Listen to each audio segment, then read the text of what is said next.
l'argent, vous refusez. Monsieur le politicien au gros ventre, ma conscience n'est pas à vendre. Comment puis-je espérer un changement si pour voter, je prends ton argent? Accepter tes offrandes pendant les élections, c'est contribuer à instaurer un pouvoir de corruption. Il paraît que pour un gouvernant corrupteur, un peuple corrompu n'a point de revendication. Il assiste et assume sans hausser de ton. Monsieur le politicien au gros ventre, je ne changerai pas mon vote contre une donation. Voilà, mbote bapanga muniosa kizunga Congo Central na bayina nyoso kebaka dilwa kukulanda émission abeto kilumba bubu yayi émission Mbuka Kungu. Émission Mbuka Kungu evandaka émission chérie ya ba Congo, betike tublaka mambo meta la politique provinciale, mambo meta la politique nationale, pourquoi pas la politique internationale. Je crois que na kilumba bubu yayi na numéro abeto ya émission Mbuka Kungu kilumba bubu yayi mukevanda momo sivena plateau mukevanda na panga munu a Bay Lukanu mukepesa mbote panga munu a Bay Lukanu. Mbote ndeko Elinyanga, mbote na baebanso bazali kolanda biso na pokwa elelo. Voilà, maintenant mingi chiko kebeno kimona ke nona plateau betike fonda na panga munu yena ke confrère munu pe ambanja matadi chiko ko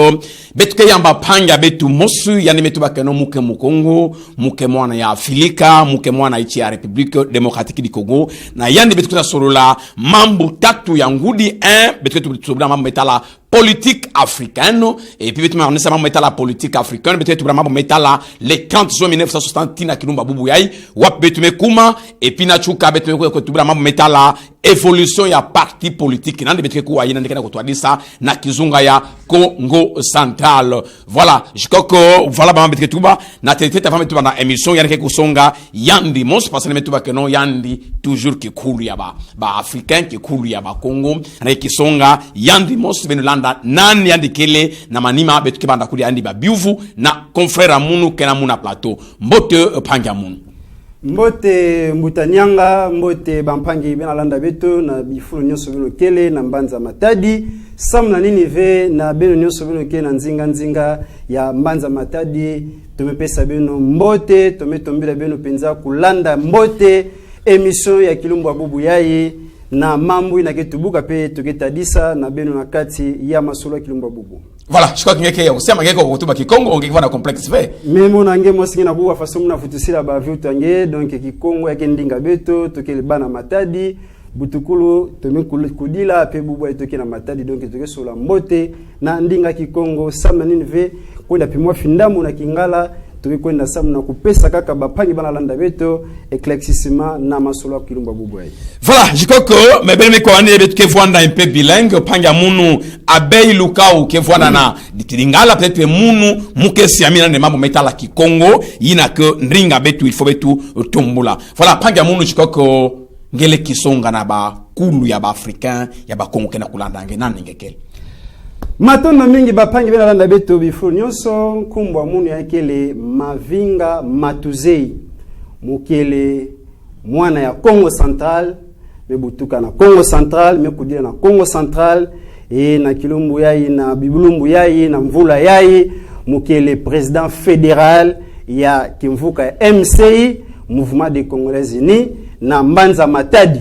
ndi yawina usanso wa munu la faso kusongila na beno. Ndeko Mavinga baimboka balandiyo tozali ba Congo toyebi tango mutakolo bakalu sansu akendaka mwa muke musika ozali nani ozali mwana ya nani pentekolo ya nani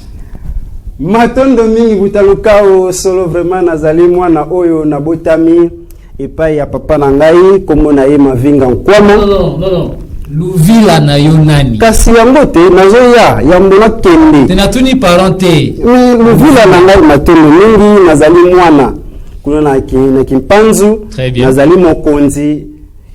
kuna na ntumba mvemba. Très bien. Nde yango wana Luvila na ngai. Voilà, yango ezalaki posa na biso baimboka bazolanda yo lelo boyebi ete tokolobela mingi le 30 juin. Pona yo le 30 juin ezali ko représenter nini? Matondo mingi mutalukau pona ngai le 30 juin esalaka vraiment pasi makasi na motema pamba te na lelo tokokisi 63 ans wuta tozwa soi-disant entre parenthèses indépendance Ce qui dans le but soi-disant parce que jusque là toza indépendanté. Jusque là to dépendaka kaka. Jusque là tozali kaka na pasi na kati na minyoko makambo mingi oya mboka na biso eza vraiment na maboko na biso mokote. Ezali kaka ko dépendre. Nzokande moto ya komi na âge ya 63 ans na kanisi na leloyo azali vraiment mubange. Azali koko. Koko wana na kanisi aboti bana pe baboti et yemoko azali déjà na ba moyen oya yemoko a misalela o bana basaleli na bana bantekolo na ye. Donc ça dit bon moyen na ye et kozala penza ya mpasité ya mikakatano te. Mais kasi soki totali na mboka na biso Congo 63 ans uta tozwa indépendant solo lelo yo pasi na pasi ingérence na kati ya makambo ebele oyo communauté internationale azali ko tia miso pe azali ko kamba pe azali ko imposer nzokande biso tolingi lolenge wana te. Tant ozoko ta doute na indépendance ya mboka ozoko kene na aspect spirituel to na aspect politique. Parce que sur le plan politique, RDC est indépendant. Mais il y a le but quelque part qui est soi-disant indépendant. Et il y a le banin. Mutaluka ou esengeli toeba tant tolobi indépendant. C'est-à-dire indépendance na biso ezali c'est le plan général. Mais kasi soki tokei na mboka na biso lelo okomona kala mingi te uti koleka communauté internationale atindaki ba oyaye ba représentant pour baya ko sala statistique na bango ko yeba mboka makambo tambola ndenge est-ce que réellement ba élection ko salema te ko salema te bango ba ko tia miso lenge kani entre temps biso na makambo na biso to kendaka te ko landela bango est-ce que boyebisa biso élection ko leka te ko leka te mais bango bazali tango nyoso ko kota na makambo na biso ezali na makambo ebele oyo esengeli na mboka na biso na indépendance na ngonyoso biso moko to sala yango to monisa yango tozali ko sala yango te nde ikomona yango wana moko ya makanisi oyo ekotisa biso ebalanisa biso na vision ya MCI pona kosololaka pe kotalisaka bayimboka mayantina kolandela vraie indépendance pour que toyeba kokende na mbongwana na ba étape nyonso to pe na biteni nyonso o etali mboka na biso parce que ebele ya makambo ezo concerner biso soki lelo tozwi to ya dollar tozo kolia mbongo o ya biso franc congolais ezali na 23 500 francs. Mais celui qui a dollars, 10 dollars, azali na 23 500 et comme écoute plus de 23 500. Alors comparé à 10 francs na 10 dollars, 10 dollars ezali mbongo o ezali ya ba impérialiste ba occidentaux. Alors o ya biso franc ezali vraiment dominé, ezali minimisé, o ezo sala keno tozali penza te na kilo. Or ceux qui tozala qui réellement indépendant mbongo na biso esengila kezala na pied d'égalité na bambongo nyoso wana pona kolakisa kilo na biso pe bokasi. Pangi mavinga yakena kusala mo passe parce que no colonisation batukena kumona passe ono play colonisation bamindele mendri makupesa beno indépendance ngera tuba ke non indépendance ke vena ichia beto bien afini ngena tuba maintenant erreur ke yanani ya benu batu sosaka indépendance bien ya batu pesa ka benu indépendance matono mingi mbutanianga soki bubu ya itoke indépendant ve samna nini beto mosi tolzola beto ve kuvanda indépendant ni faso yana monika clair na meso ya batu nyonso batu ya ibake vanda indépendant bake sadila yina ya bau na nyonso culture ya bau bake tulaka yao na ntwala pe bake molisaka yao na inza ya mvimba kasi bubu ina bwala beto to mekatala mambu faso ya na tambudila na ba secteur to ba nyonso ya na tambula ya na monisa ke to na dépendre kaka na ba occidentaux na ba colonisateur ya beto samu mambu ba kuizila beto système ina ya ukaka kina masa continuer kumona na tikilumbu ya bubu yae tomika kwenda na côté ya enseignement beto tokemona système kekuna yake système impérialiste to pe ba occidentaux tomekwenda na boala beto tomekwenda na mambu mingi ya itona sadila même si voit constitution ya beto yake le copier-coller ya occidentaux mambu mingi na kati ya boala na beto yake le vraiment proprement ya beto v mais yake le ya itome importé aliya utona tuba toke le penza v indépendant tona ku dépendre kaka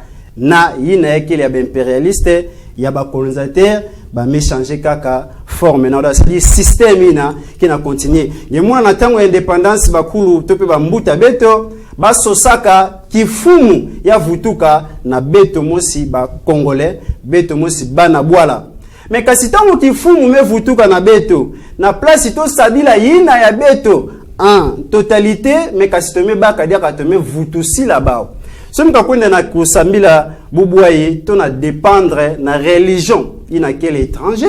au moment où ceux qui batouba qui est indépendant il faut vraiment ba dépendre na religion ina qui ba authentique africaine sam bazaba kwa kubaka ngindu ya tata mvangi na bau tata mvangi ni façon ni zodila batambudisa bwala bau ndia ukepesa bau nzila ya mbote kepesa bau ndwenga ya mbote sam na kukwenda na ntwala tomika baka masolo meka tuwaluta na bamvula na bampire na ba royaume beto tokemona ba royaume ya beto ya tambula mbote bampire ya beto ya tambula mbote ina bavanda vraiment indépendant babanda kwa kusadila kinzambi ya beto basala politique ya beto basala science ya beto mina kilumbu wa bubu yai kinzambi ya kile ya betove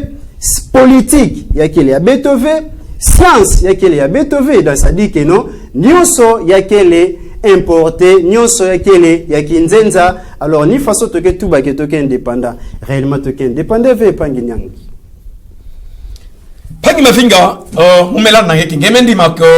sika na nyonso ya yakele yake betumos pete ba kongo kenda kundimau betumos ba africain menange na liti na ngeme banda nini betule sala sur le plan politique parce que panga mono confère amu yusange est-ce que indépendant na ça sur le plan politique sur le plan religieux ou bien sur alors maintenant ni betule sala ça motiver l'élément africain ou bien naïti avec la République démocratique du Congo betu vanda indépendant d'une manière politique et d'une manière religieuse.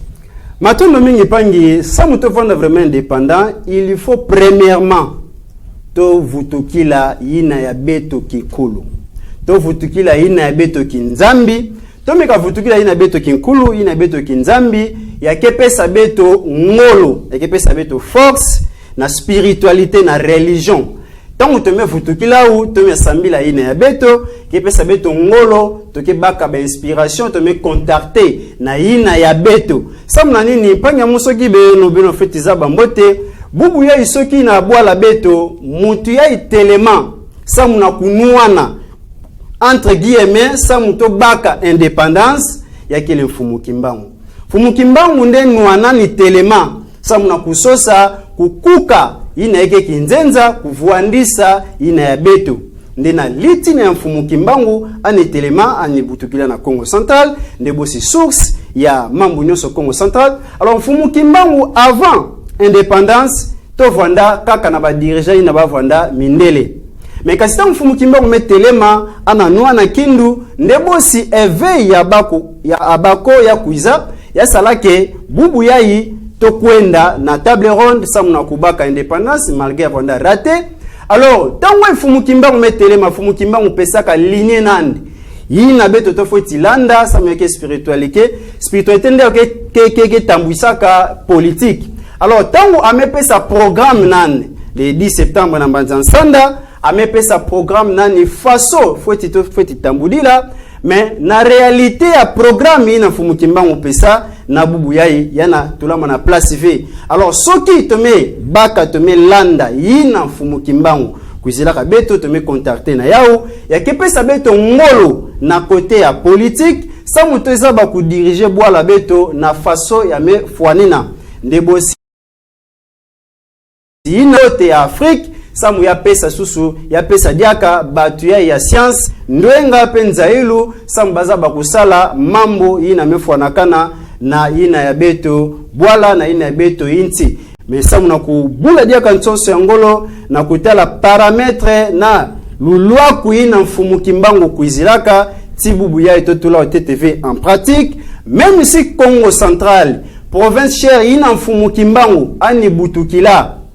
to baka te fumu kimbangu to na place V ya obeluke mona mambo mingi kena tambula mbo TV na bwala beto kubana na province beto ya Congo Central to mekwena na bwala beto ya République démocratique du Congo ti na ntoto beto ya Afrique mambo ki na tambula Mbo TV samna nini du côté spirituel ya religion africaine to baka ya uve to tula ya uve na première position lokola muntu yina esprit nandi yake ve habiter na nzutu nandi mutu na ke vona na état ya inconscience ndebo sitango mutu na ke vona na état ya inconscience mambo nyonso ke ba sala ana mona normal mais mutu na ke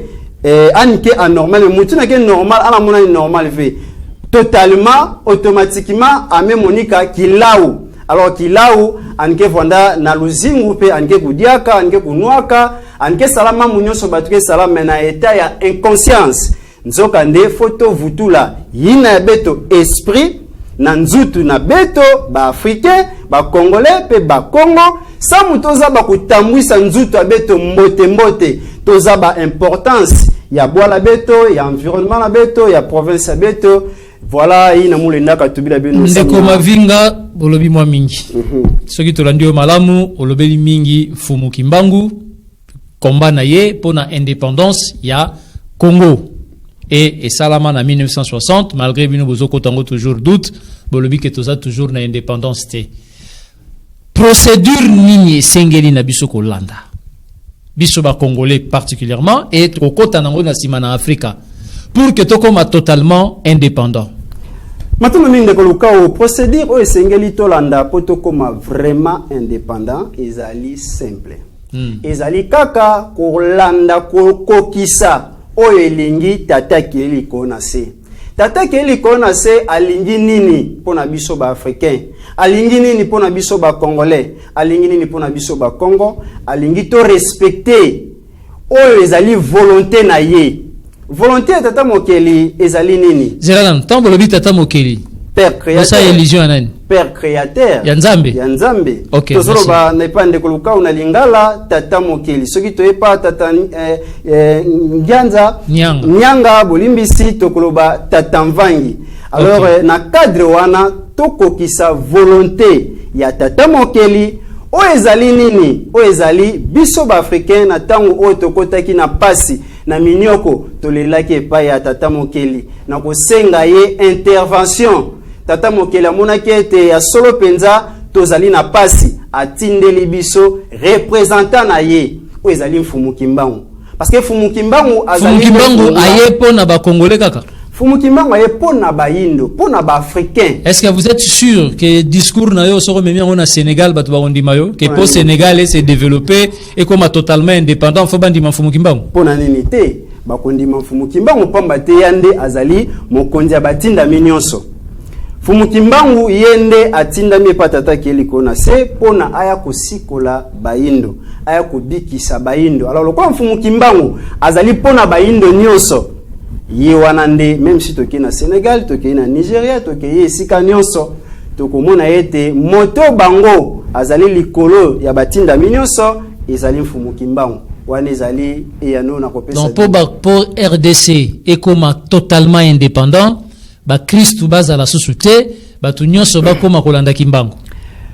na koliki ezali clair ezali volonté ya père créateur ya tata mokeli volonté na ye ezali ete to contacter to sala oyo ya lingi c'est-à-dire za volonté na ye akelaki biso ba africain na likanisi ya motote na posa ya motote alingaki biso toza na Afrique alingaki biso toloba ba langue oyo tozali na yango ya Afrique alingaki toza na culture africain oyo toza na ngo eza volonté na ye alors bandeko nyonso o lelo yo bazali na kati ya christianisme bouddhisme to pe na islam ezali kaka fruit ya colonisation pour ceux qui colonisation ezalaka te na kanisi ndeko na ngai bokokaki te akokaki te kozala na kati ya religion wana mais kasi lokola ezali colonisation baye oya liboso bazwaki bayambaki yango ezalaki na facilité te babetaki babomaki basalaki o basalaki nde esalaki ete bandima yango na pasi bandima yango na koluka ko éviter kokufa tika na ndima na ngai po na kufa te alors tant baboti pe bana na bango ba continuer yango ezali penza te volonté na bango na bolingo na bango pamba te bonzambe babota makanango kasi bayaka koyekola yango te to pe kozwa yango okomisa yango ya yo donc voilà un peu on a koyekoloba bonzambe babota makanango tant que colonisation nde mutu influencer le tomona christianisme le tomona bouddhisme islam yango pe zali ko sala ete ndeko lukao na politique na biso makambo etambula malamu te pona nini mutu azali na société oyo biso population tozali azali na boyebite azali na connaissance te oyo ezali na kati ya culture na ye. Alors tango ya kokoma na bokonzi akoluka ko diriger akozala toujours ignorant po ya yebi kaka ke mundele nde azali pidwe wa yebi mingi mundele nde azali fungola ya nyonso. Alors tala ignorance wana. Or soki ndeko mobali mwasi oyo azali ko sala politique ayebi culture africain malamu ayebi historique ya Afrique malamu nde ko sala ete tango akei ko sala politique ayeba ko diriger mboka malamu. Tango ye azali na ignorance ya histoire azali na ignorance ya culture ayebi atate ba héros oya biso azali atate na ba référence pour na biso ba africain azali atate na politique africaine o ezali 100% africaine azali ko yeba te ko contacter na biloko oyo nzambe apesa ye yango ko sala ete soki azali na connaissance ya culture azali na connaissance ya histoire ya Afrique et ko permettre etango akomi mokonzi asala mibeko o ezali ko bala na réalité ya Afrique asala économie o ezali ko bala na réalité ya Afrique asala nyonso akosala o ezali ko bala na réalité ya Afrique. Ndeko na lukau omoni na tango yo tokomi baboti tozali ko bota mwana soki abeli kibeka ezali na formule ya sikate bakokende kaka na formule oyo ya kala nde bongo na formule wana nde bongo bakopesa mwana lobiko. Misko tanisa na bato bazali na ignorance ya histoire ya culture mwana abeli kibeka bakozanga te tango bakimi na médecine moderne kuna kibeka batretaka ngote. Alors mwana wana azali ko risquer akufa mwana wana azali ko risquer azana bomo ite pona nini bato bazali na ignorance ya culture bazali na ignorance ya histoire nde ezali ko sala ete moye batambwisa mboka malamu ezate. Donc pona bino RDC ndande kodaka ndiko sili sana pesa ndiko elinyanga RDC pe Afrique ezokende na kokufa pona population tope peuple azana ignorance. Effectivement et ignorance ya koezanga kondima mfumu kimbangu. Effectivement totalement za finda bongo parce que lelo soki totali malamu na Afrique na biso lelo yo makambo ebele ezali ko tambula malamu te. Mais il y a certains pays africains où ils ont moins stabilité, vie sociale les malamu, population bazo vivre pe baza kinga par rapport à la situation où ils ont traversé. Non, tokotanga na biso exemple ba pays te mais to yebi que na Afrique ça ba pays. En Afrique en général 98% to na kati ya mikakatano to na kati ya pasi. Or Afrique ezali mabele to na bomengo ya makasi. Si réellement to na ba politiciens africaine ya solo bakoyeba ko salela bomengo o ezingeli biso. To na programme économique est-ce que ba politicien mingi to ali ko mona bayebi programme économique na biso o esengeli na biso ko sala tango ba biki no projet de société est-ce que ba politicien bazali vraiment na projet de société o ezali ko répondre na besoin ya ba congolais to pe ya ba africain to kulika te nyonso wana ezali pona nini ndeko lukao moto azali tozali na kati ya nature. Or loko to na kati ya nature to tambwisa maka na surnaturel ezali volonté ya tata mokeli oyo alingeli bato. Sko tango muto abimi libanda ya volonté ya tata mokeli sort na ye kozala nini nde bongo bomo ina ye kozala kaka toujours compliqué nde ekosenga na moto ayeba ko contacter ayeba ko kisa o elingi tata mokeli pona ye volonté ya nzambe ezali nini pona biso ba africain volonté ya nzambe ezali nini pona biso ba congolais volonté ya nzambe ezali nini pona biso ba Congo. Parce que ceux qui le lot il faut tout le baper pour la Congo central pour souffrance ezali makasi to liko mona iloba fumu kimbango des autres politiques et kozala makasi. Alors le lot na terrain makambo zotambola malamu te parce que toyebi ba politiciens mingi penza bazana maîtrise ya culture africaine te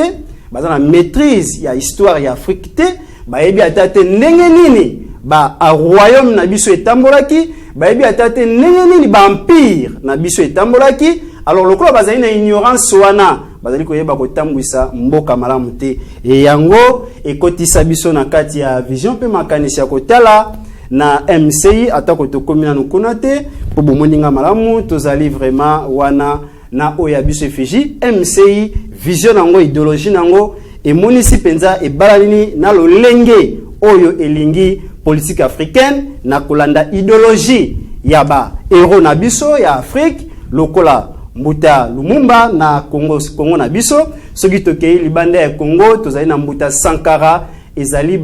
bazali bandakisa na biso ba africain o esengeli toyeba politique o bango batambwisaki o bango balingaki lumumbisme tant tozo ba ke nonga naza Lumumba to pe naza na parti lumumbiste est-ce que ozali penza koyeba idéologie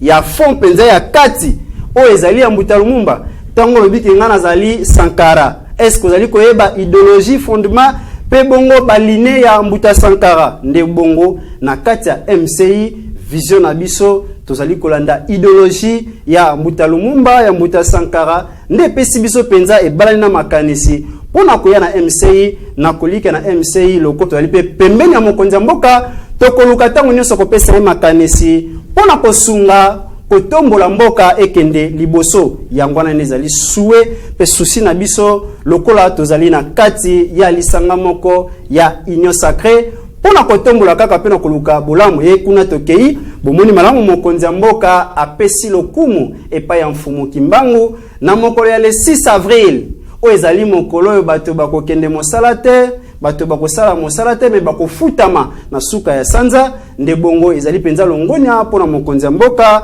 na kotombolaka lisusu Mukimbangu wana ezali kaka bandeli lokwa twali pembeni na bango tokopusana katango nyonso kotalisa bango nzela o esengeli pona koluka bolamu na biso na mabele Afrika pona nini te na Congo et surtout ke na Congo central et yango tokosenga na mokonzi ya etuka ya Congo central Dr Gibandu nakanisi bazali monganga docteur oyo soki moto azali maladi nde bongo apusa na kapembeni ya monganga nda eba ko sala ebe examen sima ko sala examen akoyeba maladi oyo azali kobela po apesa ekisi esengeli po moto wana zwa lobiko lolenge moko pe docteur na biso Gibandu ngini solo akoyeba kopesa pe kisi oyo kopesa lobiko na Congo central po Congo central ezali source Mavinga ozali enseignant Congo central bolimbisi ezali source na question ozali enseignant ngeta na zali molakisi soki tolandiki enseignant na ye akokende na biso musika akibiso na sujet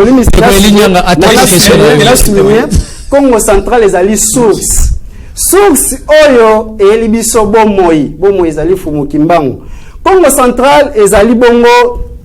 cachette oyo ya Afrique ko beta revolver ezali Afrique Congo ezali bongo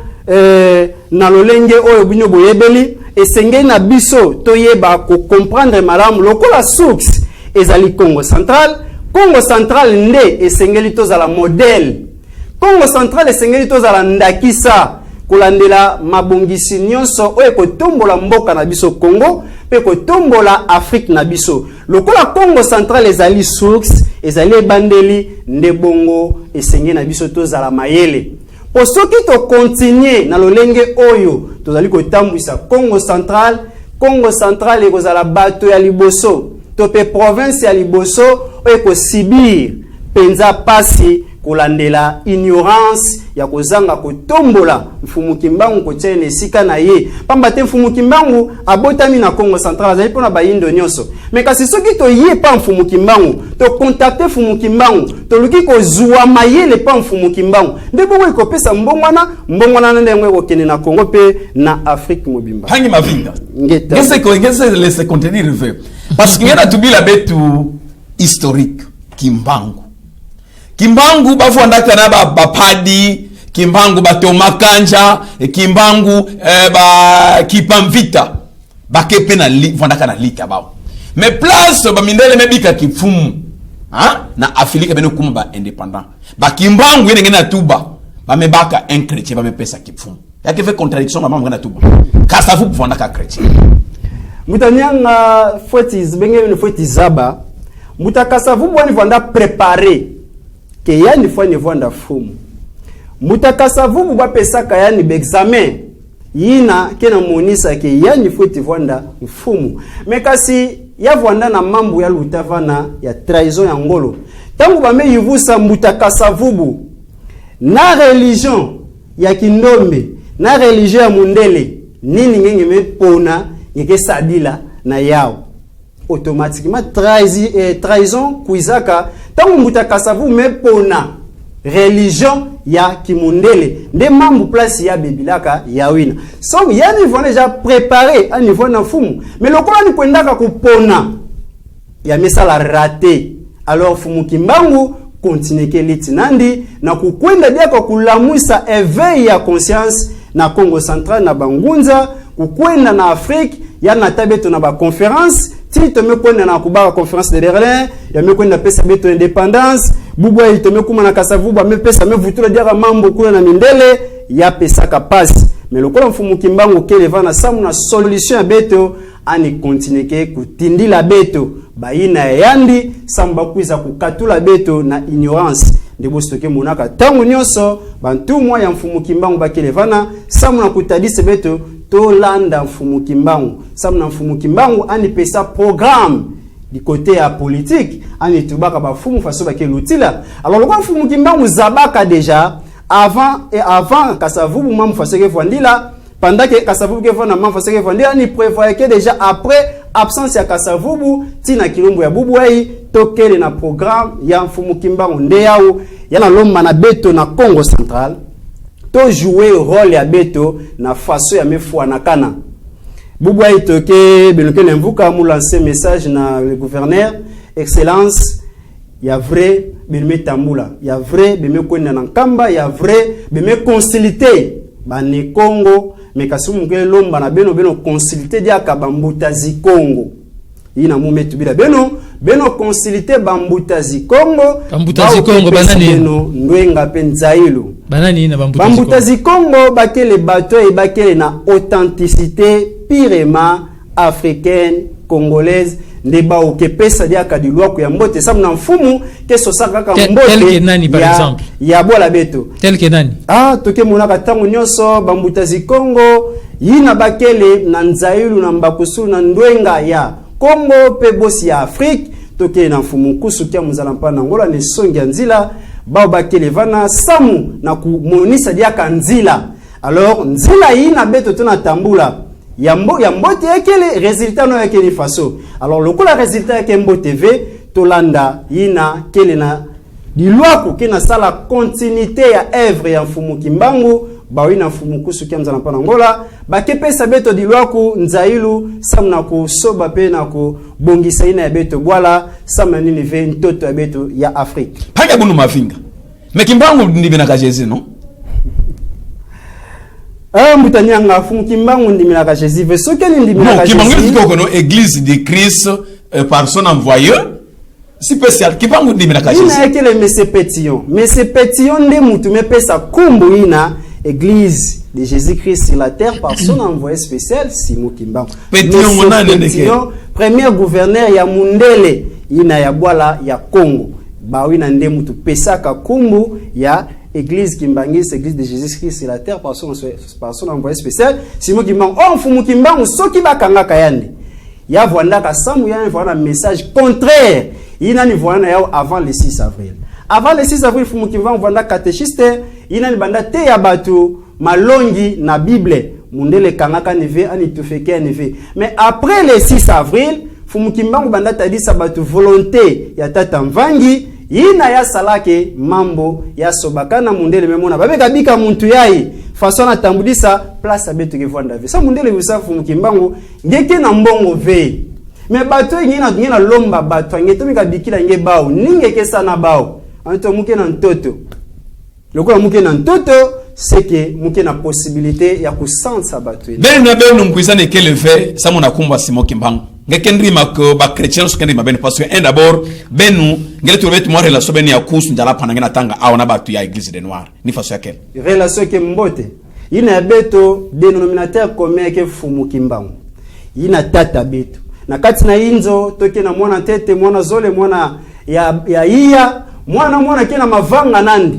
me mwana meza baki ya ipanja mu mukele fweti kupesa ni luzitu donc na inzo beto kuzonza beto tope kutula beto makelele ya uvele na tuba keoto kele vena kimosi to kele injo ke makelele batu bakuza kota panja mu tuba inzo ke vwandaka batu fonge kuwa makelele soki batu bake kuna ve ndinge kuwa makelele ve division makelele la division beto toke na division kusu mekwe na njila nandi batu babana kazi ya pade mekwe na njila ba upanja mu beto za histoire no na kati ya chasse na kati ya chasse objectif beto ya kele ya kukwenda kubokila bana nyonso ya Fumukimbangu bavutuka na inzo ina ya beto ya tata beto ndebo simona nyonso kwenda bokila ina meza place pa ina nikele ange kwenda samani bokila to vutuka na inzo ya tata beto alors tumika vutuka na inzo ya tata beto ya ke permettre beto tozaba kubaka ku bénéficier na bomengo na richesse yai tata beto kena yao soki bubwa etomekuma ba fazer tubila mwana ya fazer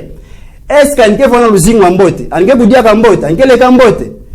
mkanisa ve alors bubu ya ibeto ba congolais la majorité baki na kuzinga na mfana sana na mwana ina ya fazer sa mwana ya fazer angele kana nganda ange baka madidi ange vona morala mbote ve alors mwana ina kena inzo abau ange vona mwana ina tangu nyoso ange na chatu ya kima ankilomba na tata nandi ngeza ba kupesa ni mvutu ndebosi yawina raison ina ekeleke il faut mabundu ya vanda faso ya vandila samna kubokila bana ya Fumukimbangu bavutuka na inzo raison pour laquelle pe ba homme politique ina beto tekele il faut to kwenda pe kutubila ba pangi ba politicien nzila ina to fweti landa yakele nzila ya Fumukimbangu bubu itoke mona ba politicien mingi kubandata na ba au moins excellence gouverneur kutanga kumbu ya Fumukimbangu kutanga kumbu Fumukimbangu yakele mbote est-ce que bena sadila ngindu pema mabanzu ya Fumukimbangu poso ki bena tanga kumbu Fumukimbangu samu na kusepedisa ba ne Kongo faseke tubaka yake tubamaka yina yakele mbote ve me kufuiti kuzaba yiki Fumukimbangu zolaka samu na beto ba Kongo samu na beto ba Congolais samu na beto ba ndombe ya ukefona mbote kipesa beto nzila ya kukwenda na changement. Voilà, maintenant mingi panja muna abeba kana kusene betu ke emission maybe kana mwandamba minito betu mekita na mambo ya MCI muzaba veska na mngele songa betu nani ke fumu ya parti politique ya ingeme kwe baka betu zaba ke ba Kongo beli na kunanguna na atimia kutu za batu le pote na lete ngolo benu keli ngeme tuba keno kiaku kingana no kikula bet menange kima ya ngeme na tina betu nani ndikeli fumu ya nani MC nani MCI ina songa tebetu tambetu vous savez moi babivu par rapport na vision ben matombe bingi beto tokele na kindombe na kati ya religion africaine na kindombe ya beto différence keleve ya kukabula oyandi natani yani fulani yani pakala ya keleve ifaso na toke tuba yina kena kidimbo yina ani kena ya tata mvangi mepesani toke pesa yani nzila parti ya politique ya beto MCI Mouvement des Congolais Unis yakina twadisama na fumu wa beto Sivwila Ilunga Jean-Paul Sivwila Ilunga yani ke president national ya MCI anikele mwana ya Kasai ya pekisa beto veba Kongo na kuvuana na kati ya kimvuka ya MCI anikele Congolais lokola atokele na ngindu mosi ya kusoba inza beto bwala beto kitwadi na mfumu ya bwala beto Chilombo president Félix Tshisekedi Chilombo ndebo sitokele vana na kukabula bandinga kukabula bandwenga pe mbakusulu ndebo sitomemona ke na kubandinga nani tope na mabanza nani na ideologie nani kena ya mefuanana na beto tofeti kwena na ntwala tokiba na tikutu ve problème beto kile ke noto vana na ideologie mosi to na yindula façon mosi soki to na yindula façon mosi ça na changement na développement ya ke vona mbote ya ina vona ke panya mukele na Congo central muta ya bete ne Congo amesa la parti politique mais idéologie nini ina nikena yao na kati ya parti politique nani ce qui idéologie na ya na convaincre mouvé à quoi bon mkwenda voir na parti nani donc problème abeto ya kele faut kuzaba toke na bwala mosi Congo vingira panga munu mavinga ngetu bakadere parke Congo central ya ukevwanda gachette okay samutichi Afrique bonga beichi ya bete République de Congo ya bonga menange mendi makeno Mukongo fait que vendre gâchette mais na tout rien mona que non il faut un kasa pour vendre gâchette qu'est-ce que ma gâchette yango yina ça mon RDC bon yake na façon ina vengi na yindudi oui ça muto metu bana kati ya MCI beto oui. To comme mona ke ba idée ya beto ya mefuana na MCI bika to sa dere na MCI oui. Gâchette ina to metu ba to quel exemple de c'est-à-dire Congo central ce qui bubo et to même monisa nzailo ya beto na boala beto modèle ina ya kilandama na boala ya kilandama na ntoto ya Afrique donc ya le fait que ce qui bubo et beto toke na MCI ne ya mekatu la Congo central gâchette ya ouvé donc Congo central il faut y jouer rôle nandi ina mefuana kana yandi Congo central ya una toke na ino sacré ça muna kupusana pemeni ya bafumu to na bana diriger Congo central na kutadisa ba mambote yina kena tabeto na changement donc na kikufi ya una to na tubila bino mpanginya ndeko Mavinga oyeli biso makambo mibale tozolo bela le 30 juin indépendance ya Congo indépendance ya Afrique bino bolobi ke Congo est totalement indépendanté Afrique est totalement indépendantée parce que tobosani fumu kimbangu na politique olobeli biso MCU idéologie en lobby idéologie mingi idéologie MCI yango ezoyo kana soki ya mfumu kimbangu idéologie MCI yango nezombala na ba Congo idéologie yango tulingi to yeba ezali penza nini matondo mingi ndeko lukau pona koluka koyeba idéologie ya MCI bande ko bozola ndabiso na ndako bisika nyonso bozali esengeli boyeba malamu ko sosolana no MCI Mouvement des Congolais Unis lisanga ya ba Congolais na bomoko yango ndezali posa na biso na devise na biso zali unité solidarité et puis développement alors na kati ya idéologie wana na lisanga ya ba Congolais pona bomoko nde wana MCI ezali ko benga ba Congolais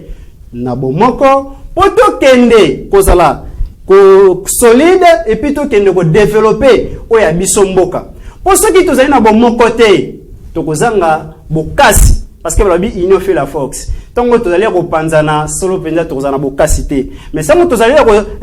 ko panzana tozana bokasi te mais kasi tango tozali ko sangana nde wani kozala force na biso alors na kati ya MCI parti politique o ezali ya baimboka ezali ya bato oyo ya bana oyo ba papa na bango ba se sacrifier pe po batanga kelasi ba mama na bango ba se sacrifier po batanga kelasi pe bongo bazali na buania pe na boyebi pona koluka komema mbongo na pe changement ne bongo MCI azali parti ya majorité ya population MCI plan nini azali na ngo pona développement ya Congo yango na tolobi plan o ezali na MCI pona développement ya Congo ezali été ba africain ba congolais esengeli na biso premièrement tozala yini après avoir kosanga qu'est-ce que nous allons faire parce que toko vanda wa to sangani banda tongo tipo kwa me développement ko yate oui tongo to sangani nde bongo tozana programme économique na kati ya programme na biso na kati ya MCI tozali na école du parti kuna tozwa kabuyebi pe bwania na kati ya MCI et ko permettre biso eto yeba mboka na biso tozingami na nini tango to zingami na bomengo to zingami na bato o to bi malamu MCI ezali parti ya population o to zali na bato bele bazangi musala o bato wana nde bakoyeba kosala musala to zali na mabele o mabele ezali nango vraiment fertile ezali nango na musala te solo ezali mabele o ezali ko bimisa miliono ya banyama na kati ya MCI to zali na programme o ekosala ete ya koyeba ko exploiter mabele wana malamu to zali na mai o etondi na bambiso bazali ko kufa mikolo nyonso to bali ko bénéficier bambiso na te to bali ko préférer ko importer bambisi nde bongo ezali ko pesa pasi pe maladie na biloko ezali ya ba formol na MCI to zali na kati na bwania mai na biso bolenge kani to ko sala ba énergie to zali na mopepe kitoko to zali na flore to zali na makita o to zingami na ngo ba projet kitoko na kati ya MCI vous avez existé depuis quand combien d'années déjà MCI tokokisi mbula mitano tope 5 ans. Très bien, 5 ans d'existence. Voilà. Concrètement, ils appellent Isanga ou Esangisaka Batu. Voilà. Tant que vous avez un projet, il y a Bilanga, il y a ce que l'obito développé Zamba, Mai, Totika Kolia Thompson et Kota Formol. So MCI a ça là déjà nini. Bon, et mon isake le lo so qui MCI a eu pouvoir, les Kambo penze ko salam. MC azali Vous avez déjà na boîte ou vous avez la pêche. Très bien. Poto ba kese be na pouvoir bo somba bateau de pêche. MCI ezali moko ya ba parti oyo ezali na usine na Congo Central. Usine ya nini? Usine ezo transformer. Wana to bombi pour na koyebisa bino ke no usine na biso ezali bel et bien na Congo Central o ba ne Congo bazali ko bénéficier na yango ndenge ndeko lobaki ete pona nini bokei kuna tala likanisi ya président national a préféré na kati ya makanisi ya MCI ya kotia usine ya transformation eza na Kasangulu et transformera biloko ebele to komema bino ndeko ka po mona biye o ezali na kati ya transformation ozo sous secret ya eza usine ça existe déjà. Ça existe déjà. Produit na bango bimara déjà. Oui. Était kamara wapi? Était kamara na ba marchandise, ba marché na biso était kamaka pour koloba ete première usine o ezali ko transformer ba kirdan na Congo ezali usine o ezali na Kasangulu. Oyo ezali ya MC. C'est-à-dire que no bandeko esengeli boyeba na MC tozali na makanisi ya malamu pe kitoko. Oyo déjà to bandi na moke kolakisa bandeko ete tozali capable. Lokola to botami tozali na mbula mitano, tozali na mbula ya maponami MCI peko. Mibwaka na maponami pona bandeko boyeba kopona. Bae oyo bazali na idéologie na boyebi na kati na lisanga ya MCI pona komema changement na kati kubanda ya ville na biso ya Matadi, tokei na province na biso ya Congo Central, na mboka na biso République démocratique du Congo. Pona nini te na molongo mobimba ya Afrika. Voilà, je crois que pangi abeille lukau betkena kumanisa émission betu kilumbu abubu beti ambaka panga betu mavinga matuzei betu melanda di banja nandi panga betu mekumana chuka émission betu musafiskana ngikena diambu ya chuka betu bakeno MCI benuke prêt ça on a l'élection ngeda quelqu'un fanda candidat ou bien ngeke bikla bato en kaka tête parce que oh non ba mindele kana toujours ko imposer ba mambo ngetuba oh non maintenant benu MCI ngemo ngeke